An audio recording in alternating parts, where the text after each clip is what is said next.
The gentle tick of 100 clocks filled my workshop, a soothing symphony that had been the backdrop to my life for as long as I could remember. I was Henry Blackwell, royal clockmaker to the crown, and my world revolved around the precise measurement of time. Little did I know that on this crisp autumn morning, as golden leaves skittered across the cobblestones outside my window, I was about to embark on a journey that would make me question the very nature of time itself. A sharp rap at the door jolted me from my reverie.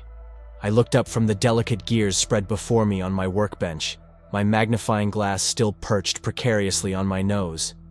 "Enter," I called, my voice raspy from disuse. The door creaked open, revealing the stern visage of Mr. Holloway, the palace steward. His usually impeccable appearance was marred by a faint sheen of sweat on his brow.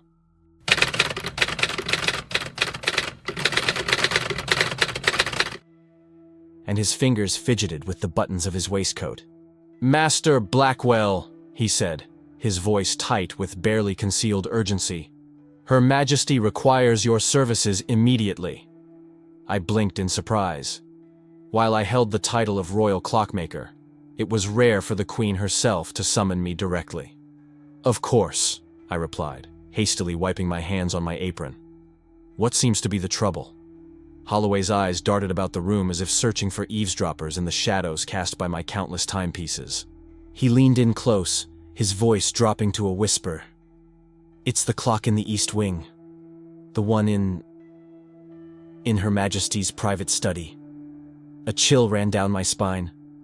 The East Wing had been sealed off for decades, ever since the tragic events that had nearly torn the royal family apart. I had heard whispers of the room, of the clock that resided there, but never dreamed I'd be called to attend to it personally. I see," I stammered, trying to mask my unease. "And what exactly is wrong with this clock?" Holloway's lips thinned.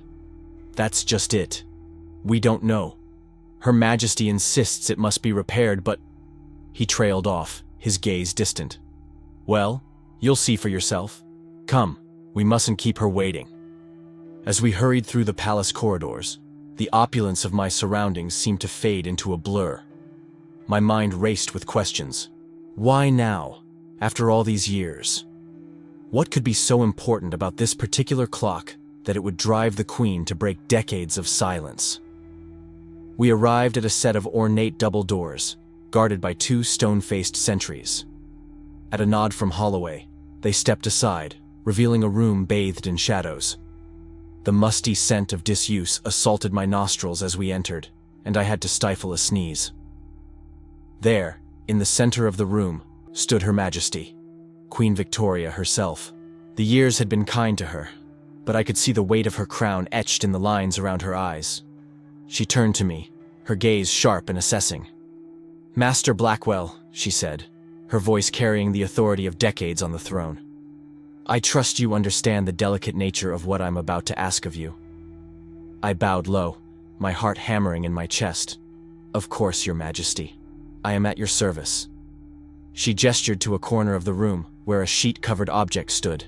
With a grace that belied her years, she crossed to it and pulled away the fabric. I gasped involuntarily. Before me stood the most exquisite clock I had ever laid eyes on. Its case was crafted from rich mahogany, inlaid with intricate patterns of gold and mother-of-pearl.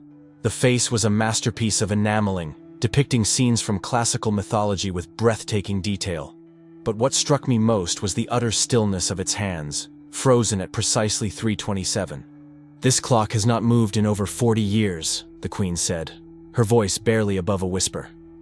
"It stopped the day of the incident. I need you to repair it, Master Blackwell. And I need you to do so with the utmost discretion." I swallowed hard, my mouth suddenly dry. "May I examine it more closely, Your Majesty?" She nodded, stepping back. As I approached the clock, I could feel the weight of history pressing down upon me. My fingers trembled as I reached out to touch the smooth wood of the case. The moment my skin made contact, a jolt of electricity seemed to course through me. The room spun, and for a dizzying instant I could have sworn I heard a child's laughter echoing from somewhere far away. I jerked my hand back, blinking rapidly to clear my vision. "Is something the matter?" the Queen asked, her tone sharp with concern. I shook my head, trying to gather my wits. "No, Your Majesty. Just admiring the craftsmanship. It truly is a remarkable piece." As I began my preliminary examination, a sense of unease settled over me like a shroud. There was something off about this clock, something that went beyond its stubborn refusal to tick. My expert eyes scanned every inch, looking for any obvious signs of damage or wear. That's when I saw it, a barely perceptible seam along the base of the clock face. My breath caught in my throat. A hidden compartment? In a royal timepiece?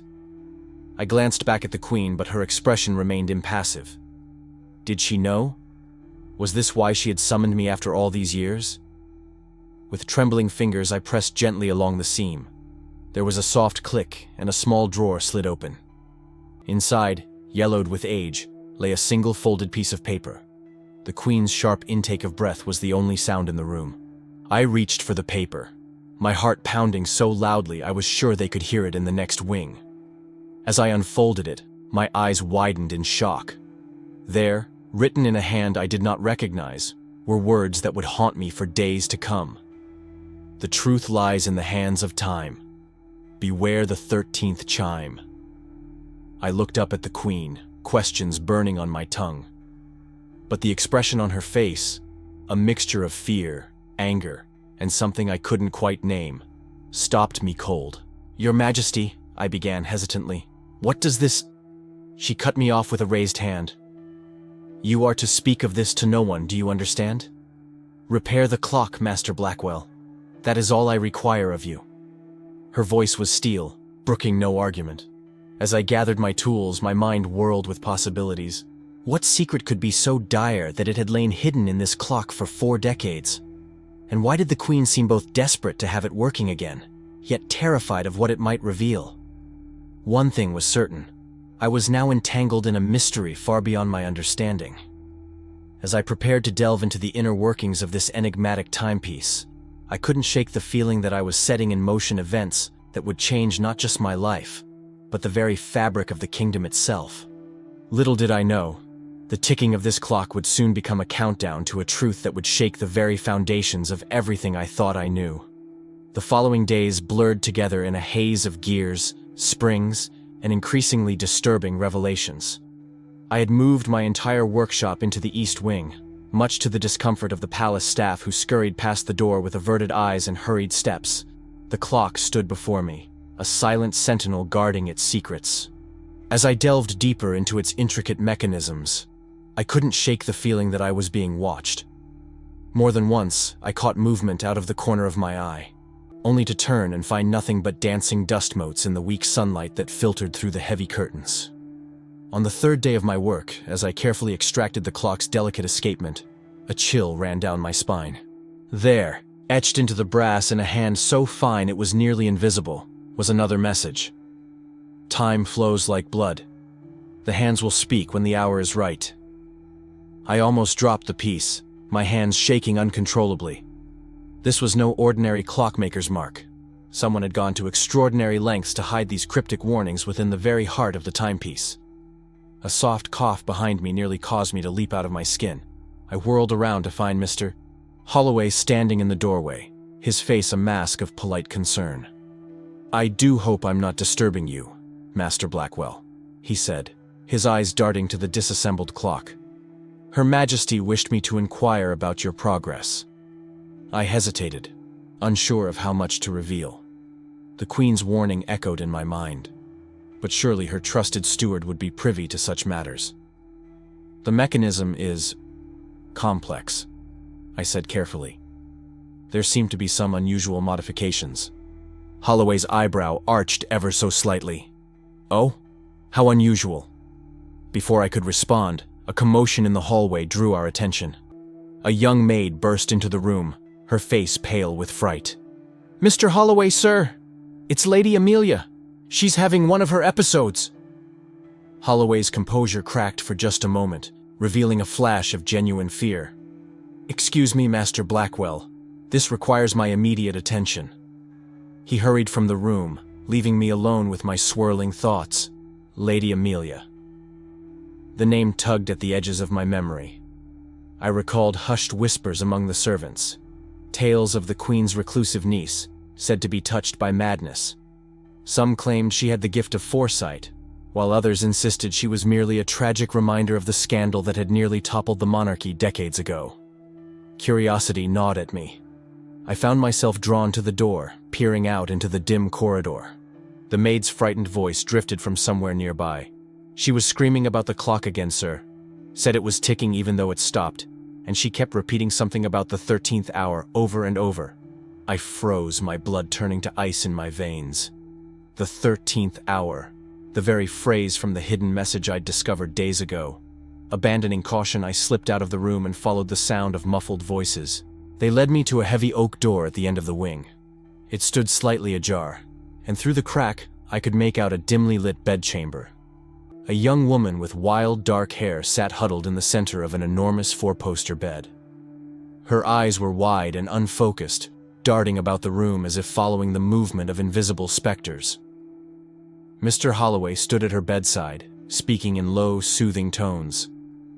"It's all right, Lady Amelia. You're safe. There's no clock ticking, I promise you." "But I hear it!" she cried, her voice raw with desperation. "It's counting down, don't you understand? When it reaches the 13th hour, the truth will be revealed, and blood will flow like—" She cut off abruptly, her gaze snapping to the doorway. For a heart-stopping moment, her eyes locked with mine. A jolt of recognition passed between us, as if she could see straight through to my soul. Her lips parted, and in a voice that seemed to echo from the depths of time itself, she whispered, "The clockmaker. You've set it in motion. Oh, God help us all." I stumbled backward, my head spinning. How could she know? I hadn't told a soul about my discovery, not even the Queen herself. As I retreated to the safety of my makeshift workshop, my mind raced. The hidden messages, Lady Amelia's ravings, the Queen's insistence on secrecy. It all pointed to a conspiracy far deeper and more sinister than I could have imagined. I turned back to the clock, eyeing it with a mixture of fascination and dread. Its quiet presence seemed to fill the room, and I could almost imagine I heard the faintest whisper of ticking, counting down to some unknown calamity. With trembling hands, I reached for my tools once more. Whatever dark history lay buried in this timepiece, I was now irrevocably entangled in its web. As I worked, I couldn't shake the feeling that each gear I adjusted, each spring I wound, was bringing us one step closer to a truth that some would kill to keep hidden. As the sun began to set, casting long shadows across the room, I made a chilling discovery. Hidden beneath layers of intricate gears was a mechanism I had never encountered before. It appeared to be designed to trigger at a specific time, 3:28, just 1 minute after the clock had mysteriously stopped all those years ago. But what would happen when that fateful minute finally ticked by? My imagination ran wild with possibilities, each more terrifying than the last. Would it reveal some long-hidden secret compartment, trigger an alarm, or perhaps something far more sinister? A soft knock at the door interrupted my spiraling thoughts. I looked up to see a young serving girl, her eyes wide with a mixture of fear and curiosity. "Begging your pardon, Master Blackwell," she said, her voice barely above a whisper. "But Her Majesty requests your presence in the throne room. Immediately." My heart leapt into my throat. Had the Queen somehow discovered my unauthorized explorations? Or was there an even greater revelation waiting for me beyond those gilded doors? As I followed the servant through the winding corridors of the palace, the weight of my discoveries pressed down upon me. I felt as if I were walking a tightrope between two realities: the ordered, precise world of clockwork I had always known, and a shadowy realm of secrets and prophecies I was only beginning to glimpse. The throne room loomed before me, its massive doors standing open like the maw of some great beast. As I stepped inside, the hushed whispers of courtiers fell silent. All eyes turned to me, a sea of suspicion and barely concealed fear. And there, seated upon her throne with an expression of grim determination, was Queen Victoria herself. Her eyes met mine, and in that moment, I knew that the sands of time were running out. Whatever dark truth lay hidden within that cursed clock, the hour of its revealing was drawing near. As I approached the throne, my footsteps echoing in the cavernous space, I steeled myself for what was to come. Little did I know that the revelations awaiting me would shatter not just my understanding of the past, but the very future of the kingdom itself. The throne room stretched before me, a sea of expectant faces and whispered speculations. As I approached Queen Victoria, I felt the weight of 100 gazes upon me, each one a silent question mark. The Queen's expression was unreadable, a mask of regal composure that betrayed nothing of her inner thoughts. "Master Blackwell," she began, her voice carrying easily through the hushed chamber. "I trust you have made progress with our delicate matter?" I swallowed hard, acutely aware of the tightrope I was walking. "Yes, Your Majesty. The clock's mechanism is unlike anything I've encountered before. There are complexities that require further investigation." A ripple of murmurs swept through the assembled courtiers. The Queen's eyes narrowed almost imperceptibly. "And have you encountered any unexpected discoveries during your work?" My mind raced. The hidden messages, Lady Amelia's ravings, the strange mechanism set to trigger at 3:28. All of it danced on the tip of my tongue, but the weight of the Queen's earlier warning held me back. I was a clockmaker, not a confidant to the crown. Who was I to unravel decades of carefully guarded secrets? "Nothing conclusive, Your Majesty," I heard myself say, the lie tasting bitter on my lips. "The craftsmanship is remarkable, but its purpose remains unclear." Something flickered in the Queen's eyes. Relief? Disappointment? Before I could decipher it, she spoke again. "Very well. You will continue your work, Master Blackwell. But I must impress upon you the utmost importance of discretion. The fate of the crown may well rest upon that clock's repair." A chill ran down my spine at her words. What could a mere timepiece have to do with the fate of the monarchy? As I bowed and prepared to take my leave, a commotion near the back of the throne room caught everyone's attention. "Let me through! I must speak with Her Majesty!" I turned to see Lady Amelia pushing her way through the startled courtiers, her wild eyes fixed upon the Queen. Mr. Holloway trailed behind her, his face a mask of panic as he tried to restrain her. "Your Majesty!" Lady Amelia cried, dropping to her knees before the throne. "I beg you, stop this madness. The clock must remain silent. If it chimes the 13th hour, blood will flow, and the lie that props up your reign will crumble." Gasps and shocked whispers filled the air. The Queen's face had gone deathly pale, but her voice remained steady as she addressed the guards. "Remove Lady Amelia to her chambers. She is unwell and requires rest." As the guards gently but firmly escorted the distraught woman from the room, her eyes locked with mine once more. "You," she called out.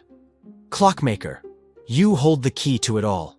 Choose wisely, for your decision will echo through time itself." The doors slammed shut behind her, leaving a stunned silence in her wake. I stood rooted to the spot, my mind reeling from her words. The Queen's voice cut through my thoughts like a knife. "Master Blackwell, a word in private, if you please." I followed her to a small antechamber off the main throne room, my heart pounding in my chest. As soon as the door closed behind us, she turned to me, her composure cracking to reveal a vulnerability I had never imagined possible in our monarch. "How much do you know?" she demanded, her voice barely above a whisper. I hesitated, weighing my options. The truth clawed at my throat, demanding release, but years of loyalty and respect for the crown held me back. "Your Majesty, No more half-truths," she cut me off. "I can see it in your eyes. You've discovered something in that cursed clock, haven't you?" The dam broke. Words spilled from me in a torrent. The hidden messages, the strange mechanism, Lady Amelia's warnings. As I spoke, I watched the color drain from the Queen's face. When I finished, she sank into a nearby chair, suddenly looking every one of her years. "Then it's true," she murmured. "The past cannot remain buried forever." "Your Majesty," I ventured cautiously, "what is this all about? What happens when the clock strikes 3:28? She looked up at me, her eyes shimmering with unshed tears. A truth that could destroy everything we've built. A secret so dangerous that its revelation could plunge the kingdom into chaos. My mind raced, trying to piece together the fragments of this puzzle. The incident 40 years ago. The reason the East Wing was sealed off. It's connected to this, isn't it? The Queen nodded slowly. What I'm about to tell you must never leave this room, Henry. The weight of the crown is not just in its gold, but in the secrets it must bear for the good of the realm. As she began to speak, I felt the world shift beneath my feet. The tale she wove was one of forbidden love, of heirs switched in the dead of night, of a lineage built on a carefully constructed lie. The clock, it seemed, was both witness and keeper of this explosive truth, designed by a master craftsman to reveal all if certain conditions were met. But why now?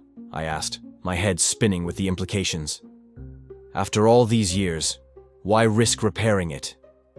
The Queen's gaze hardened. Because the alternative is far worse. There are those who know pieces of the truth, who would use it to tear apart everything we've sacrificed to build.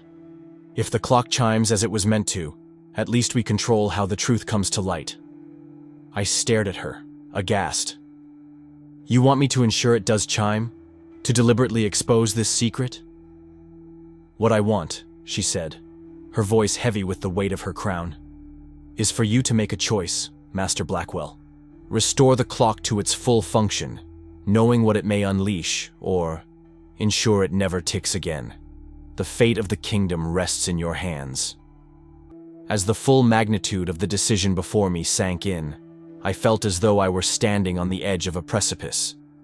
On one side lay truth, justice, the unraveling of decades of deception. On the other, stability, the preservation of a monarchy that had guided our nation through tumultuous times. How can you ask this of me? I whispered, my voice hoarse. I'm a clockmaker, not a kingmaker. This choice, it's too much. The Queen's eyes met mine, filled with a mixture of sympathy and steely resolve. We all must bear burdens greater than we think we can, Henry. That is the true measure of duty. As I left the antechamber, my mind whirling with the weight of impossible choices, I couldn't shake the feeling that the ticking of that fateful clock was growing louder with each passing second. The hour of decision was drawing near, and with it, the potential unraveling of everything I thought I knew about loyalty, truth, and the very foundations of our realm. Little did I know, the true test of my resolve, and the most shocking revelation of all, still lay ahead, waiting in the shadows of the East Wing like a coiled spring, ready to unleash its terrible power. The walk back to the East Wing felt like a journey through a waking nightmare. Every portrait on the walls seemed to watch me with accusing eyes. Every shadow harbored potential conspirators. The weight of the Queen's revelation and the impossible choice before me threatened to crush my very soul. As I entered the room housing the clock, I was startled to find I was not alone. Lady Amelia stood before the timepiece, her wild eyes fixed upon its motionless hands. She turned to me, a sad smile playing across her lips. So, now you know, she said softly. The burden of truth is a heavy one, isn't it, Master Blackwell? I approached cautiously, my mind racing. Your episodes, your warnings, you've known all along, haven't you? She nodded, her gaze distant. I was born with a gift, or a curse, depending on how you look at it. I see echoes of the past and whispers of possible futures. This clock, it's a nexus point, a fulcrum upon which the fate of our kingdom balances. But why? I asked, frustration coloring my voice. Why create such a thing in the first place? Lady Amelia's eyes snapped to mine, suddenly sharp and focused. Because sometimes the truth demands to be heard, no matter the cost. My father understood that. I froze, the implications of her words sinking in. Your father, you mean? The clockmaker who built this masterpiece, she confirmed. A man of incredible skill and foresight. He knew the secret that the monarchy desperately wanted to keep hidden, and he ensured that one day it would come to light. My head spun. But the Queen said the clock was designed to reveal the truth under certain conditions. What are those conditions? What happens at 3:28? Lady Amelia's expression turned grim. That's the cruel genius of it. 3:28 is meaningless, a red herring to distract from the clock's true purpose. The real trigger is far more insidious. She stepped closer, her voice dropping to a whisper. The clock will chime its 13th hour when the rightful heir to the throne stands before it. One with royal blood untainted by the lie that has propped up this false reign for decades. The room seemed to tilt around me as the full implications hit home. But that would mean... A new voice cut through the tension, cold and clear as a knife's edge. It would mean that I am that heir. We whirled to see Mr. Holloway standing in the doorway, his usually impeccable appearance disheveled, his eyes burning with a fierce intensity. "I've suspected for years," he said, stepping into the room. The way the Queen looked at me with a mixture of fear and longing, the mysterious circumstances of my rise through the ranks of palace staff. And now, thanks to your meddling, Master Blackwell, I have confirmation. He pulled a crumpled piece of paper from his pocket, the very note I had discovered hidden in the clock days ago. "You should have been more careful with your findings," he sneered.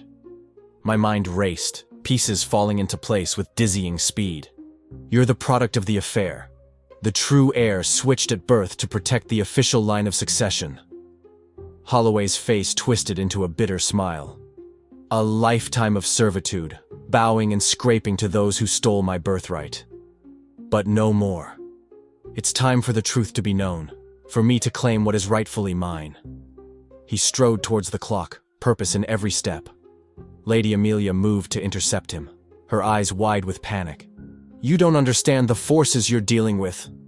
The clock's revelation comes at a terrible price." But Holloway would not be deterred.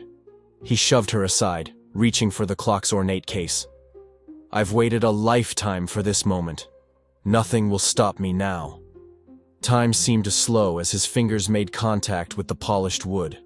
For a heartbeat, nothing happened. Then, with a sound like the grinding of ancient gears, the clock began to move.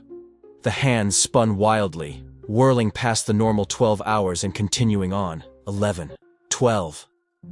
And then, with a bone-shaking gong that seemed to reverberate through the very foundations of the palace, it struck 13. The front of the clock swung open like a door, revealing a hidden compartment. Inside lay a small box and a sealed letter, yellowed with age. Holloway snatched them up, his hands shaking with anticipation. As he broke the seal on the letter, his expression of triumph slowly morphed into one of horror. "No," he whispered, the paper slipping from his nerveless fingers. "It can't be." I stooped to retrieve the fallen letter, my eyes scanning its contents. What I read there shook me to my very core. The true heir was not Holloway at all, but Lady Amelia herself. The clock's maker, her father, had engineered this elaborate ruse to protect her, knowing that her gift of foresight would make her a target. The box contained irrefutable proof of her lineage, along with a warning of the chaos that would ensue if the truth became widely known. The room erupted into pandemonium. Holloway, his dreams of power crumbling before his eyes, lunged for the box. Lady Amelia cried out in alarm, her eyes wide with the weight of a destiny she had never asked for. And there, in the midst of it all, stood the clock, ticking away methodically, heedless of the lives it had just upended. As I stood frozen, the letter clutched in my hand, a new and terrible understanding dawned. The choice the Queen had laid before me was based on an incomplete understanding of the truth. The real decision, the one that would shape the future of our kingdom, now lay squarely on my shoulders. Do I reveal the truth, upending the monarchy but fulfilling the clockmaker's last wish? Or do I destroy the evidence, preserving the status quo at the cost of Lady Amelia's birthright and my own conscience? The ticking of the clock seemed to grow louder, drowning out the shouts and scuffles around me. Each second that passed brought us closer to a point of no return, a moment when the gears of fate would lock into place, determining the course of history. As I looked from the frantic Holloway to the overwhelmed Lady Amelia, to the impassive face of the clock that had started it all, I realized that the true test of my character, and the most difficult decision of my life, lay not in the intricate mechanisms before me, but in the tangled web of loyalty, truth, and duty that now ensnared us all. The 13th hour had struck, and with it, the future of the kingdom hung in the balance. The next move was mine, and mine alone. The world seemed to narrow to a pinpoint. the chaos around me fading to a dull roar as I stared at the damning evidence in my hands. The weight of the kingdom's future pressed down upon me, each tick of the newly awakened clock a countdown to a decision that would reshape history.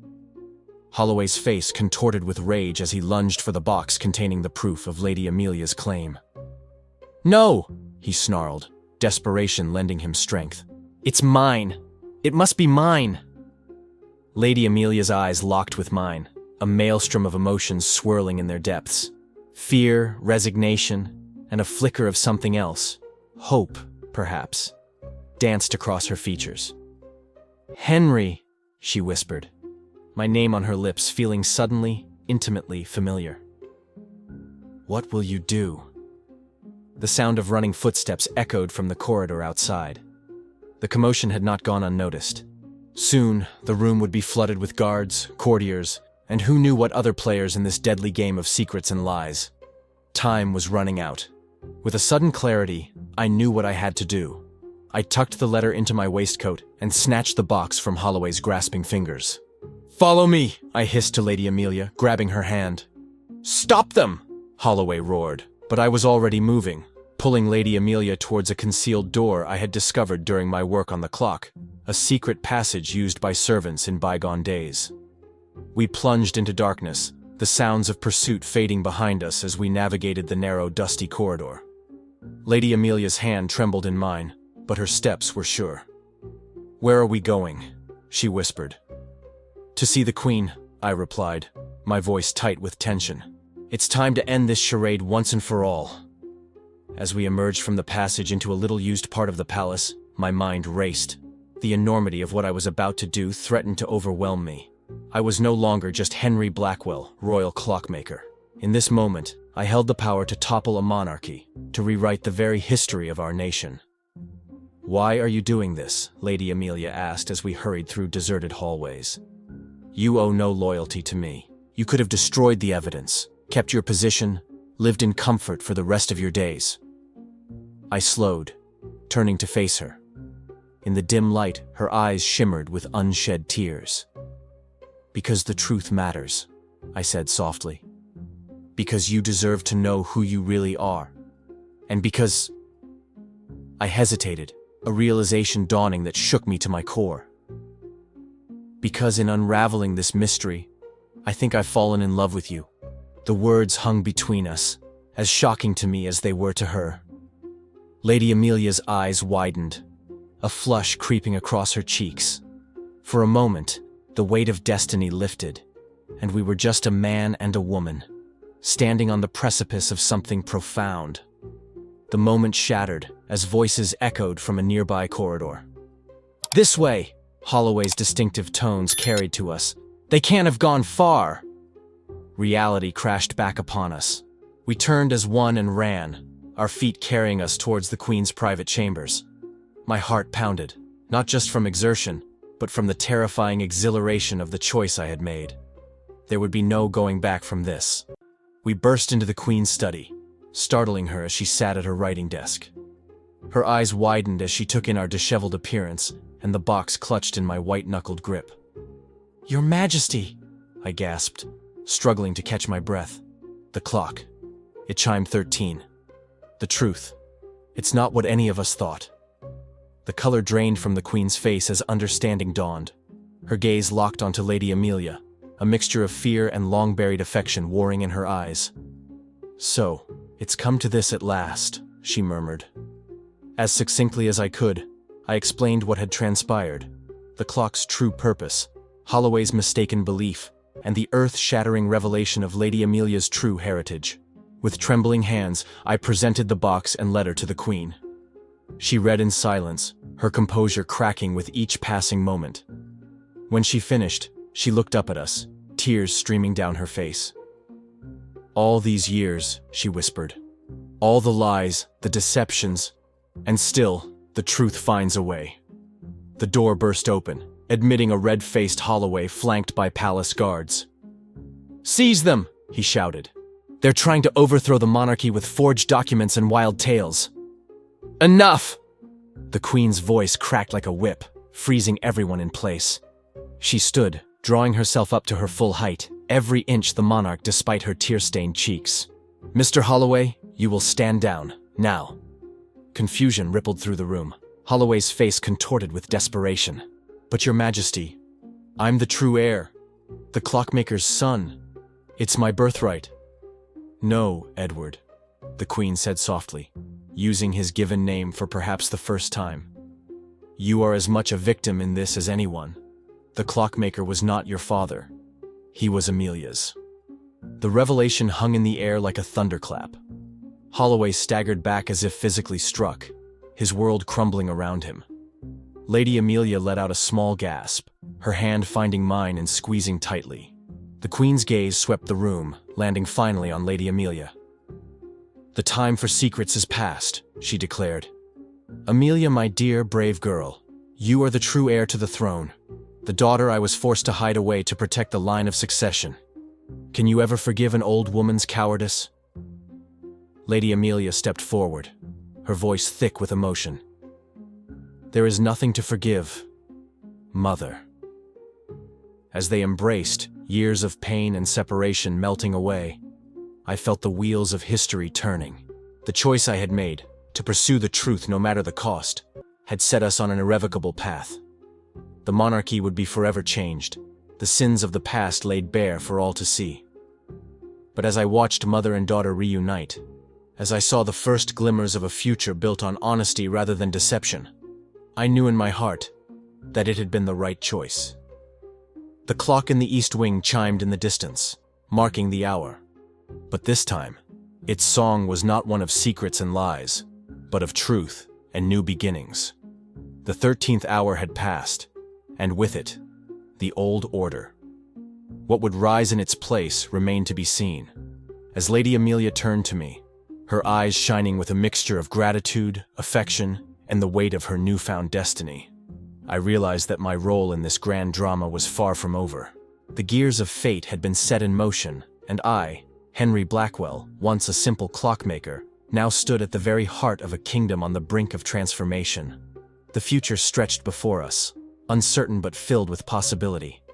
And for the first time in 40 years, time began to flow freely once more. The days that followed passed in a whirlwind of activity. The palace buzzed with barely contained chaos as the truth of Lady Amelia's heritage spread like wildfire. Courtiers whispered in corners, ministers held frantic meetings, and the common folk gathered in the streets, hungry for news of the shocking revelations that threatened to upend the very foundations of the monarchy.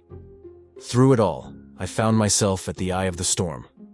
No longer just a clockmaker, I had become confidant to the Queen, advisor to the newly revealed heir, and a central figure in the unfolding drama. The weight of my role pressed down upon me, a constant reminder of the power of truth and the responsibility that came with it. 1 week after the fateful 13th chime, I stood in the East Wing, staring at the clock that had started it all. Its steady ticking seemed to mock me, a reminder of how quickly time was moving, carrying us all towards an uncertain future. Lost in thought, Henry?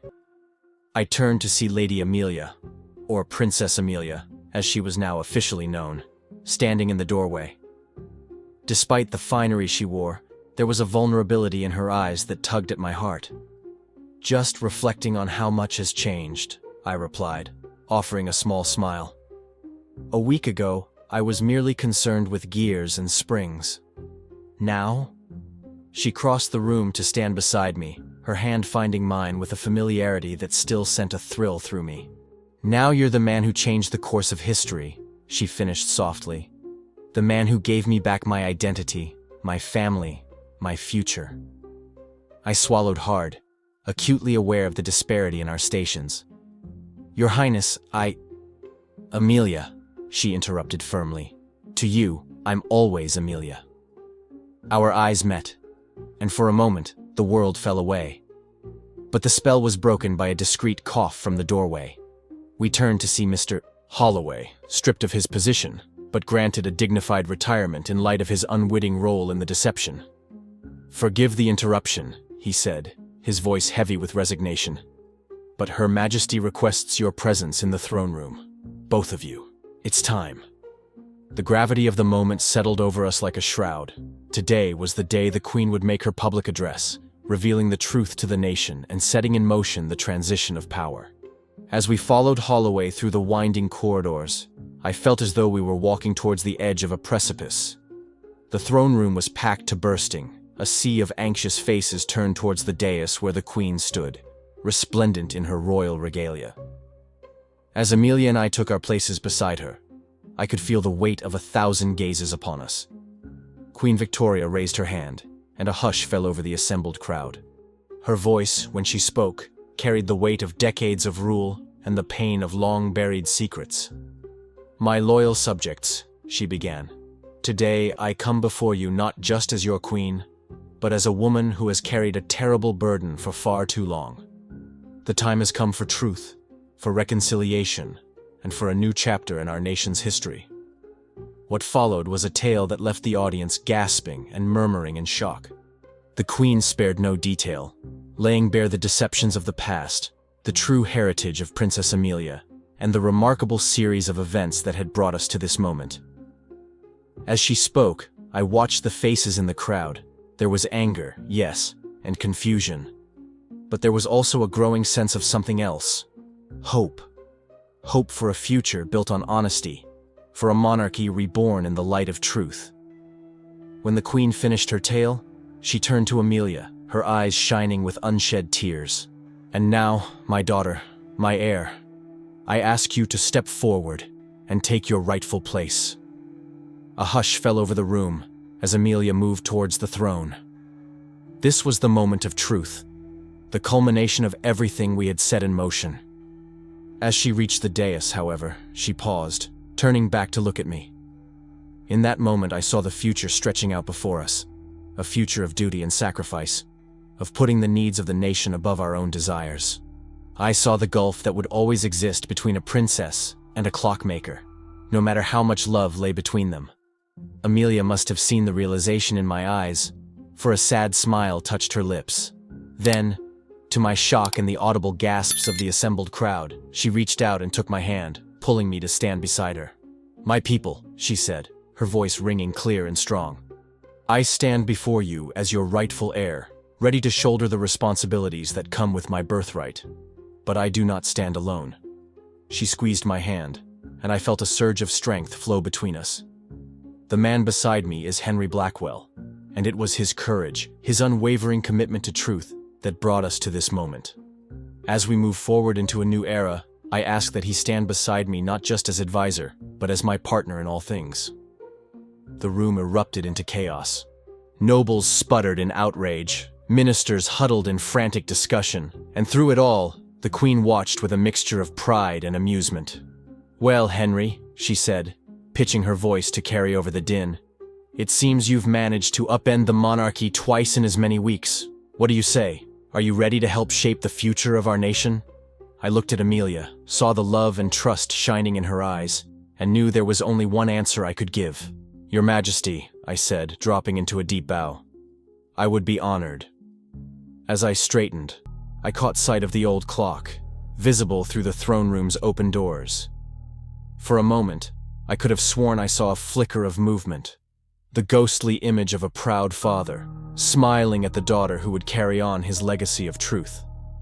The chimes began to sound, marking the hour. But this time, they rang not with the weight of secrets, but with the promise of a new beginning. 13 notes pealed out, clear and strong, heralding the dawn of an era built on honesty, love, and the unshakable belief that the truth, no matter how long buried, will always find its way into the light. As the final chime faded away, I stood tall beside Amelia, ready to face whatever challenges lay ahead. The hands of fate had turned, the gears of destiny had aligned, and together, we would write the next chapter in our nation's history.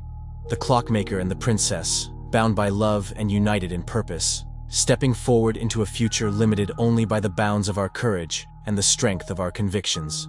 And so, dear reader, our tale comes to an end. But in many ways, it is only the beginning. For in the grand clockwork of life, every ending is but the start of a new and wondrous adventure. The choice now lies with you. Will you carry forward the lessons of our story? Will you seek out the hidden truths in your own life no matter the cost. And when faced with the 13th hour, will you have the courage to embrace the unknown and step into a future shaped by the power of honesty and love? The clock is ticking. The choice is yours.